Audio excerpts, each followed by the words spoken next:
Hello everybody and welcome back to myPACE. So we're going to keep on cruising forward and we're going to get into lesson 21, which is going to be the final one of those pathway options that are available for you. So this one is going to focus in on entry-level work. This is the one that you all are probably the most familiar with, of you're coming into Job Corps, you're getting your trade, you're getting your high school if that's something that applies to you, you get a job. So just a nice, clean, wham, bam, thank you, man, in and out kind of deal.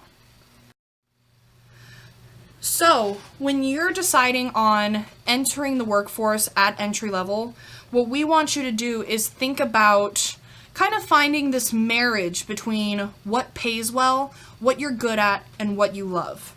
Because we want to make sure, especially since you're getting Job Corps training, you're going to start to have a little bit more agency over those decisions that you're making. We don't want you to have this idea of what you love and what pays well, because at the end of the day, I call that the bad American Idol auditions. That is just a dream. That is something that exists only in your head, but it might not be feasible.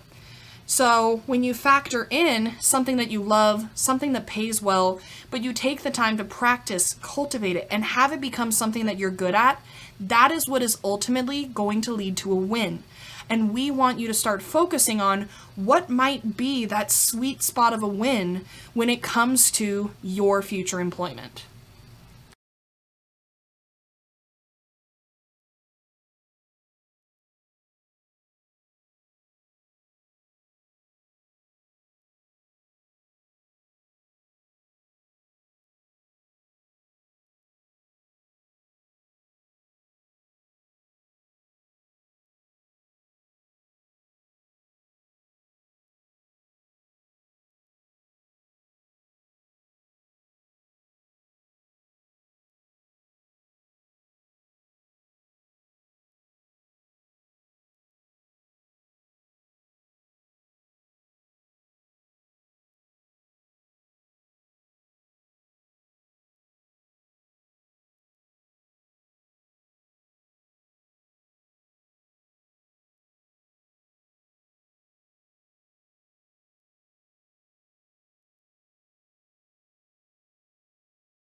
Another thing to think about, this website should look familiar to you, because this is what you had to do for Lesson 11's cost of living.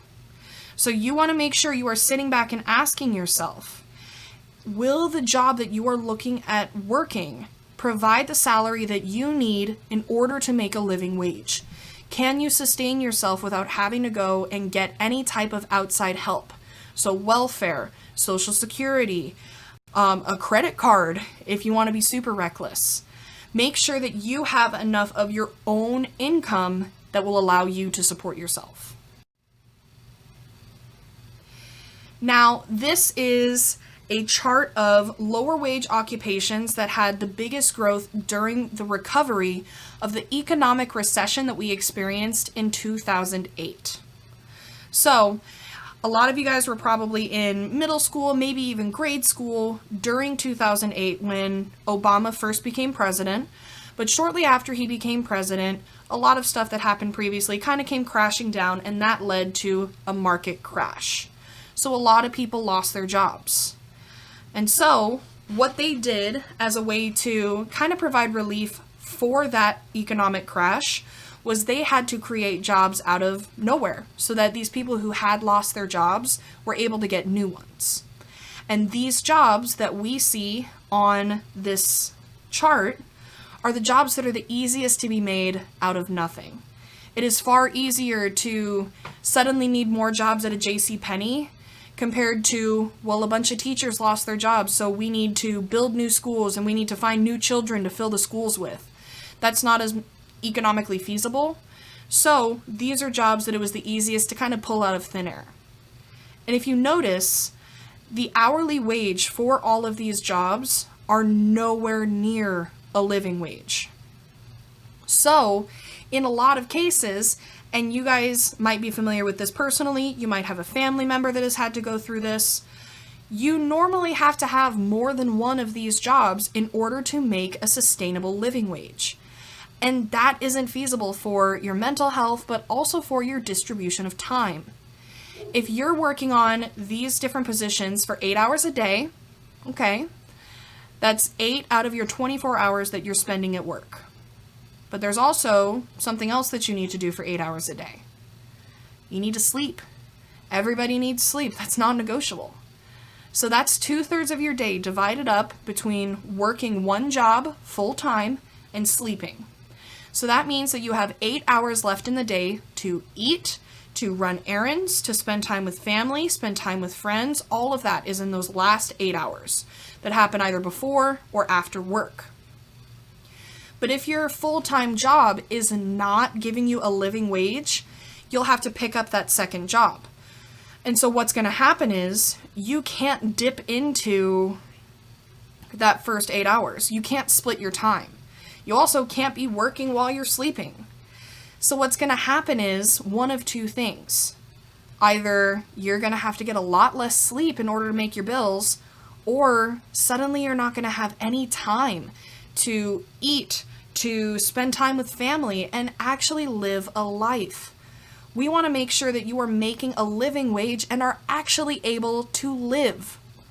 So, if it is up to us, we want to make sure that these jobs on this chart are not ones that you need to consider anymore.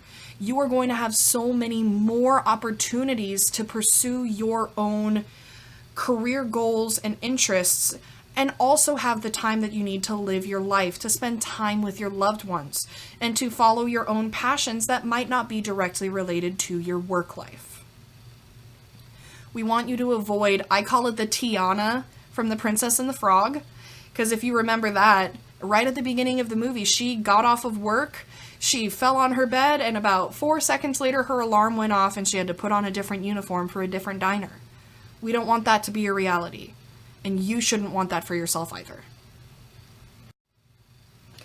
Now, across the board, the number one way that people get jobs for people who are unemployed and actively looking for jobs is through networking. So what that means is that you know somebody who knows somebody. You have the connections necessary to get your foot in the door. And this is incredibly important. Obviously, you're still going to need to apply, but you have somebody on the inside who is talking you up and able to sell you as a potential employee.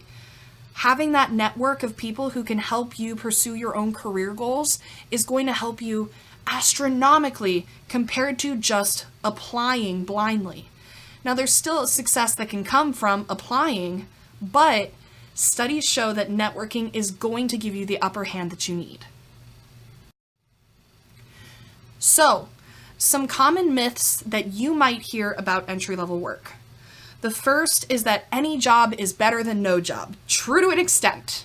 So, if you guys think back to lesson 16, I talked about how we want to avoid the Taco Bell assistant manager. And for those of you who might have zoned out or have forgotten because it might have been a hot minute since you listened to that lecture, let me take a second to remind you. Whenever you think about a Taco Bell assistant manager, they always talk about how they had the dreams to pursue something else. But at the end of the day, that assistant manager at Taco Bell position was open, they took it, and now they've been there for 12 years. And they never had any intention to stay at Taco Bell as long as they did. But they did. And now they have exhausted their other options. And we want you to avoid that. So, in actuality, we want you to invest in yourself.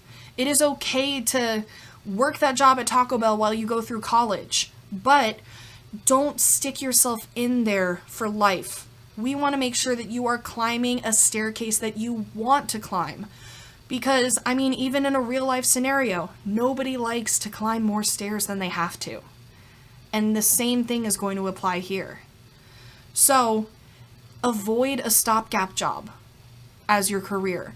Your job shouldn't be something that just gets you from point A to point B and pays your bills. It should be something that you love. And if you are having issues finding a job in your field, that's okay.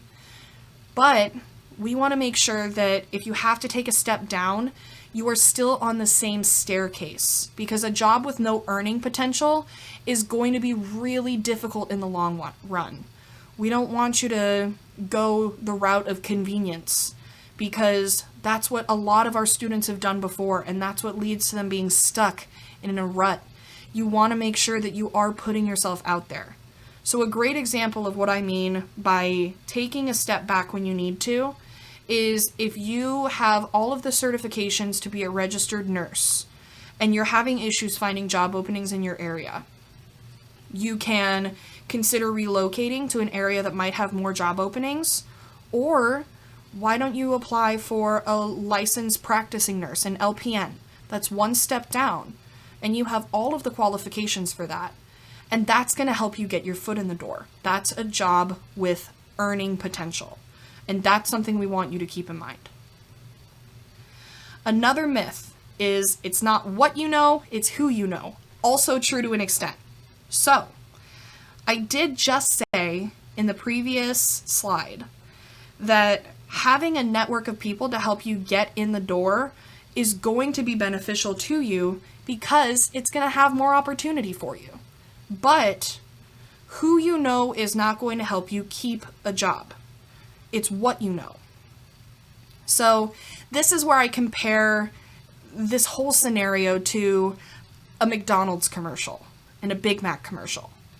Because I know that every single one of our students has seen some type of McDonald's commercial. And when you look at that commercial, that food looks so good. And you decide, okay, you know what? You sold me, McDonald's. I'm going to go get lunch tomorrow at McDonald's. And you go and you order and you're so excited and you have this expectation of what you're going to be getting in your head. So you order that Big Mac, you finally get it, and you open up that box and the cheese isn't even on the patty. It's just chucked in. You got so much lettuce that didn't make it in the sandwich, you got a side salad. You have these small little silver dollars that you call beef patties, and it's not what you expected. And you're mad, and you're justifiably mad because you had an expectation and you didn't get what you were promised. The exact same concept is going to apply to you as an employee. So what you need to do is you need to make sure that you are coming to the table with exactly what those people are selling you and saying that you have. If you have a friend coming in going, wow, this person is punctual, they know all their stuff, they are OSHA certified and everything, maybe don't show up 15 minutes late on your first day. Maybe don't get in the face of the person that could potentially be your manager, because then you're directly contradicting what this person that stuck their neck out for you is saying. And now you have not only burned a bridge for yourself that could be a great opportunity, but you've also cost this person that was part of your network their credibility, because they promised to their employer something and didn't deliver. So you want to make sure that you are exactly who you are advertising. Be the Big Mac in the commercial. And that's the way you need to think about it. So, advantages to working an entry-level job. You're going to have better chances for higher salaries as you get more training and education. So, when you spend the time to get that education, like we saw in the chart earlier, there is a direct correlation between how much education and skills and things you bring to the table with the amount of money that you're making. An entry-level job is also going to be a stepping stone in your career journey. I'm willing to bet that almost all of you, your ultimate occupation is not something that is entry-level. You want those promotions. Everybody does. Everybody wants to make those bills. And that's great. And that's ambition. And you know that you got to put in your time in order to get the credibility to get the promotion that you need. And every industry is going to have its own degree of growth potential. There's a lot of different stuff that you can do in order to take in those skills like a sponge, even if it's not something that is directly related to your career. Remember last lesson, we talked about transferable job skills. That applies here. So when you have that and you're able to see the potential that you have in a certain position to grow, it's going to play to your advantage in the long run. And then lastly, entry level and what that means is going to vary based on what field you're going into. For example, if you're looking at a dental hygienist, that's probably going to require an associate degree because keep in mind, a dental assistant is different than a dental hygienist. So if you want to be a hygienist, entry level starts at the associate's degree level. And that is something that you can find out by doing your research in the occupation. Make sure you know your game before you start playing. And at the end of the day, you're going to learn as you grow. Everybody makes mistakes. Everybody has slip-ups. Everybody has bad days. It's how we learn from them and how we get through them that defines who we are. So don't let a bad day be what shoots you in the foot. Make sure that you are taking every opportunity that you can to learn, even if it is through adversity. So, your cost and time. So, at the end of the day, because industries do have different levels of education to define what entry level means to them, it's going to be based on the amount of time that it takes in order to get those required skills. For example, if you want to be a teacher, at the very least, you're probably going to need 5 years, 5 to 6, depending on the program, in order to get the proper schooling. You need a bachelor's degree. You need years to do your student teaching. So you need to make sure that you are working in tandem with the job requirement for the education, skills, and experience that might be required of you. We want you to put in the front end work for the back end payoff. So, if you are getting your college education or whatever skills, training, experience, education that you might need at 20 instead of 40, that is an extra 20 years that you can reap the benefits of that training. So make sure you're taking that into consideration. That's not to say that people who go to college at the age of 40 are not successful. It's not true. But going to college and getting that education, even if it isn't through college, at a younger age, is going to give you more time to reap the rewards. And you want to consider the availability and competition for the job that you are applying for. If you have super competitive jobs, what that means is a lot of people are applying for those jobs. And a good rule of thumb is, on average, for every one job opening, every job has 5 applicants. So if you go to an interview, you need to do 2 things. You need to, 1, impress your potential employer, which is a given, but 2, you need to be the best out of 5 people, because maybe all 5 of them impressed. Then it becomes who impressed us the most, and who can we not continue to not have working with us. You want to be the person that they absolutely cannot say no to. And so that's something to think about. So if you're having issue with competition in a certain area, there's so much competition in a job field that you're having issues getting a job in that field, you might need to consider either commuting, which is going to be a cost in gas, or moving entirely to a different area that you're going to have a little bit better luck with getting those jobs. Your cost in dollars. Salaries can be lower for entry-level jobs that only require a high school diploma or less. That's kind of a given, especially since we saw that in the chart earlier. But unemployment rates are significantly higher without additional education. So just by getting your trade and your high school, that is going to give you 6% less of a chance that you are going to be unemployed with all of these credentials. And that is huge in the grand scheme of things. So make sure that you are taking into account your ability to get a job, keep a job, and get paid for your job. So, your requirements for entry-level work. In order to pursue this pathway, you're going to need the following. At the very least, your high school diploma and GED. That's a given. You're also going to need to complete your career technical training and your ETAR. So you need to complete your trade and you need to complete your training achievement record that goes along with that trade. Just like with the apprenticeship, you're also going to need your driver's license because employers like to know that if you need to be a driver on a trip or something, you do have the ability to drive, and you also have reliable transportation to get to work.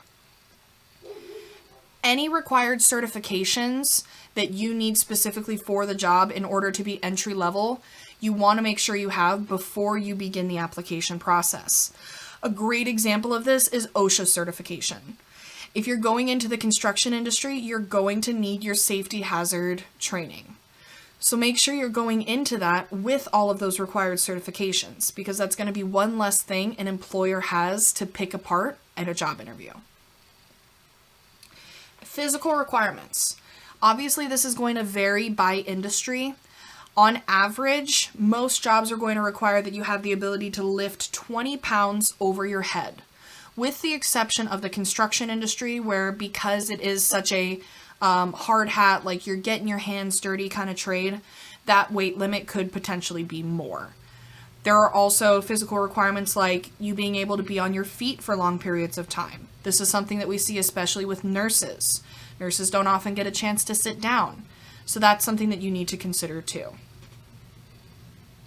Be prepared for a background check. The Society for Human Resource Management in 2013 said that 90% of employers conduct some type of pre-employment background check. So be aware of that. It's also not on the slide, but it bears saying as well. Make sure you're also expecting a drug test. 89% of employers conduct some type of pre-employment drug test. So make sure that you are clean. And that's a big part of why we do require that you are clean during your time at Flint Hills Job Corps. Because we would rather you have a dirty test come up now when you're getting your training and you are able to kick that habit and get it out of your system than when it's a matter of you getting a job or not. There's going to be other specific criteria that is determined by the employer. Every company is going to be different at the end of the day, and that's something that you need to make sure that you're taking into account. And when you do complete the Job Corps program, you do get the advantage of working with our career transition specialists, that's a word, for 1 year after you graduate so that we can make sure that we're verifying your job placement.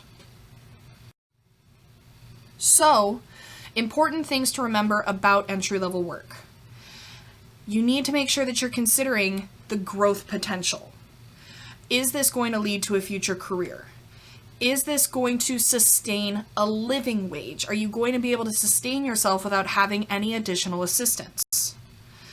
Are you going to need additional education or training? And if so, when and how do I get it? And are there job opportunities in the field that you want where you live or where you want to live. If you have any questions about this, please do not hesitate to reach out to your myPACE instructor. You can reach out to us by call, text, you can set up a Google Hangout. We are here to answer your questions. So, what you are going to do is please log on to lesson 21 on the myPACE website. In a second tab, you're going to go to indeed.com.